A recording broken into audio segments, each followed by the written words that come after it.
When you think of Louisiana, what comes to mind?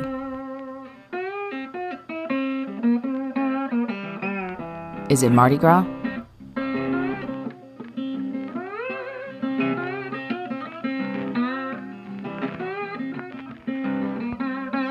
The scenic backdrop of Interview with a Vampire?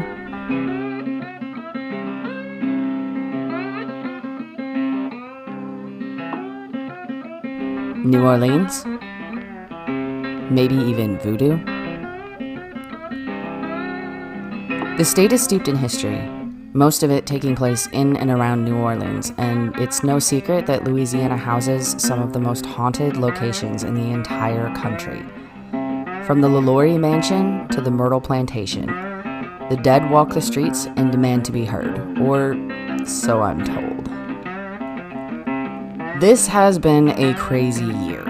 Between a global pandemic, mass protests, and historic layoffs, we're all feeling a little sore and wondering what's next. If you're like me, you could use a vacation, and in this series, I'd like to do just that. Join me as we take a road trip across the country, exploring ghosts, cryptids, and the urban legends that make up Haunted America.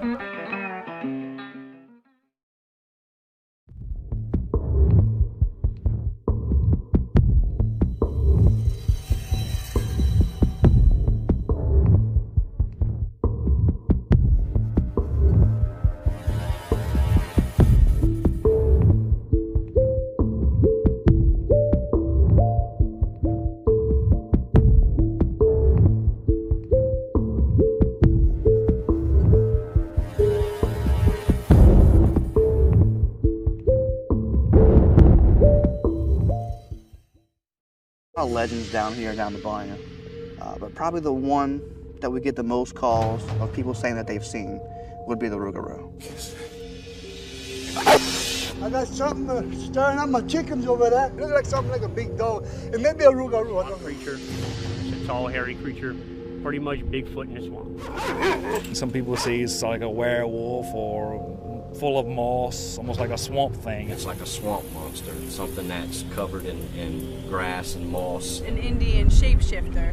That's about the best I understand of it now. I'm sure I'll keep learning as I go. The full moon hangs high over the Louisiana swampland. The bright lights of the stars flicker in the murky licks of the waves near the towering, ominous cypress trees. Frogs croak their songs in the distance and mosquitoes buzz as they fly around looking for their next meal. There's a howl in the near distance. It sounds like a wolf, but something is a little off. Standing on two legs on top of a fallen moss-covered tree is the large, snarling beast. It throws its head back, letting out a blood-curdling howl to the moon. That's no werewolf, though. That's what we in Louisiana call the Rougarou. The Rougarou is a legend steeped in history, dating back to medieval France and their tales of the Loup-garou, which literally translates into werewolf. Back then, there was a lot more to fear than just opposing armies, the plague, and witches, but men who could shapeshift and wreak havoc on the surrounding towns and villages. In fact, medieval Europe was keen to blame a lot of problems on the mythical beast. Someone robbed your house? Werewolf. Your children died of an unknown disease? Definitely werewolf. And the unfortunate side effect of this was that someone was usually to blame, and that someone was usually killed for their supposed transgressions.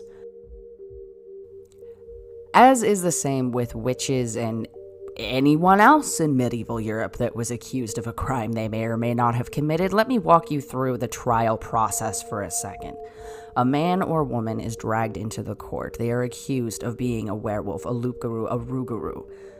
The judge asks the people who live in the village, is this person a werewolf? Anybody who says no would then risk being accused of being a werewolf themselves. So naturally, all hands shoot up and everybody says, yes, that is in fact the werewolf. And then the werewolf is normally beheaded.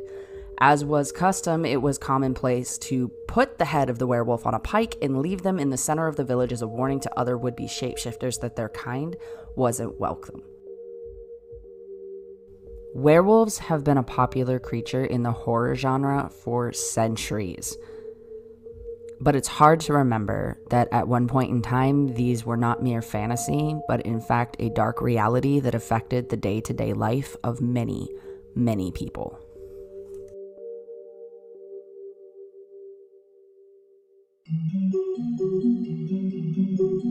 According to legend, there was a strange group of humans living in these woods. They were a strange mix of albinos and dwarves, forced to live away from society during a time when people who were thought of as different were considered to be creations of the devil. Because of humanity's cruel nature, these people became a sort of sideshow for teenagers and immature adults. The locals claim that their seclusion into the woods had caused them to interbreed and combine their abnormalities to eventually become almost inhuman in appearance. At this point in time, the end of that long road, then labeled Brunch Road, was considered nothing but a freak show, and occasionally a makeout spot for desperate teens who may not have believed the legends. That is, until people started to disappear. There is no end to the cruelties humanity is capable of unleashing on its own, and the Grudge is a tale of such actions come back to haunt the very area that those deemed deformed, undesirable, or even evil were banished to. According to the legends, the so-called freaks of New Orleans were banished to the woods and the swamps near Brunch Road to survive on their own, and this led to inbreeding among the group, which over time produced a creature known as the Grudge. It is said to have thick, leathery skin, sharp claws, and razor-like teeth. It waits in the tall bush and drinks the blood of goats and humans alike. According to the story, if you drive down Brunch Road and you see a goat, don't get out of your car, even if it looks injured and you want to help, because that's how the Grudge lures its victims to their death. There's not much information out there about Brunch Road aside from the urban legends and the tales that I've been able to find in the back areas of the internet. But it's not that far-fetched to think that it may be rooted in some kind of a reality. In the turn of the 19th century, and possibly earlier than that, freak shows and sideshows were a very common thing, not only in circuses, but also in the back of convenience stores, grocery stores, and sometimes even on the side of the road. People with disabilities were considered to be evil, creations of the devil, a curse, you name it. There was always an excuse. And a lot of times they were considered to be a burden, either from medical bills or being incapable of taking care of themselves. And when you were running a farm to take care of your whole family, having all hands on deck at the time was pretty preferable. So if you had one child who could not do that, it wasn't uncommon for parents to sell them to a sideshow, or in some cases send them to a commune or a village where they could live out their days with people of their own kind. This wouldn't be the first case of something like this happening. Thankfully, the practice has since ended, and we don't see people with disabilities in the same way. But funny enough, I happen to believe that if this was true, and people with disabilities were sent to live on their own in the middle of the swamps, then perhaps making up the story of the Grudge would have been their way of keeping the people that they didn't want in out, and as far away from them as humanly possible. It's no secret that New Orleans is considered to be one of the most haunted locations in the entire country. While doing research for this video, I came across more stories than I could feasibly cover of ghosts of Louisiana, but I managed to find one that I felt stuck out among the rest and deserved my full attention. The story I'm about to tell is not fiction, but fact. And be warned, I will be speaking about some hard topics, gruesome details, and sensitive subject matter.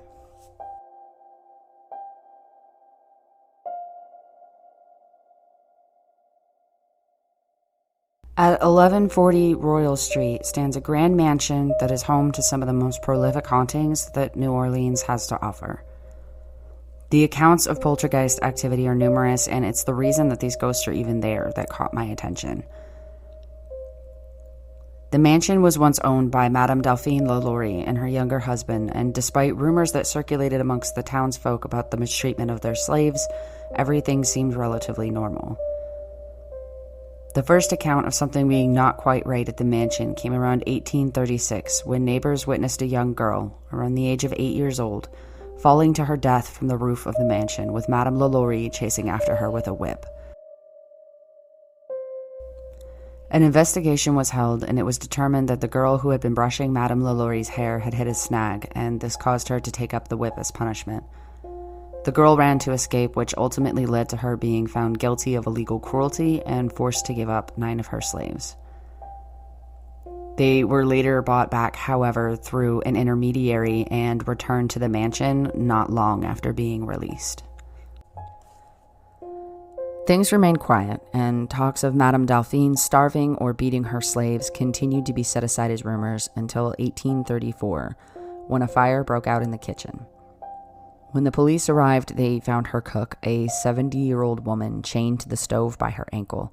She claimed to have set the fire as a suicide attempt to avoid punishment because, in her own words, those taken to the upper floor never come back. The police continued to search the house and grounds to ensure that everyone was evacuated, and what they found would end up becoming the stuff of nightmares.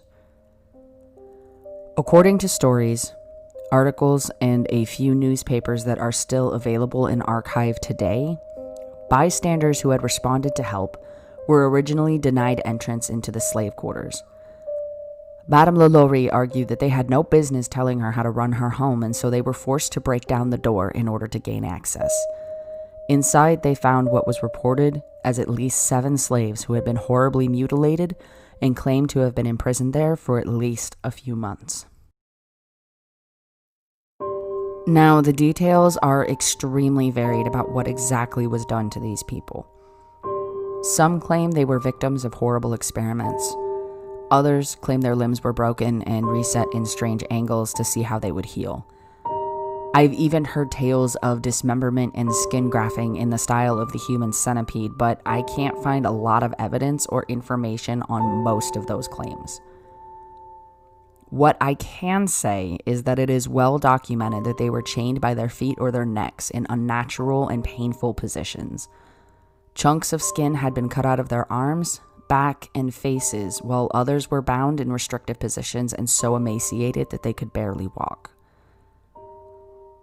Now, do keep in mind that during this time period, the owning of slaves was considered a normal practice, and the subsequent mistreatment of these human beings was also considered a normal practice, be it for correction, education, or sadistic entertainment. So, more often than not, if a slave was mistreated by the person who owned them, nothing was ever done, and most people didn't think twice about it. While the stories are varied, there is one thing that remains true. Whatever the people of New Orleans saw that day, when Madame Lawrie's slaves were released, enraged them so much that they descended on the house and destroyed everything that they could get their hands on. They dug up the ground around the property and found the bodies of more slaves hidden beneath the dirt.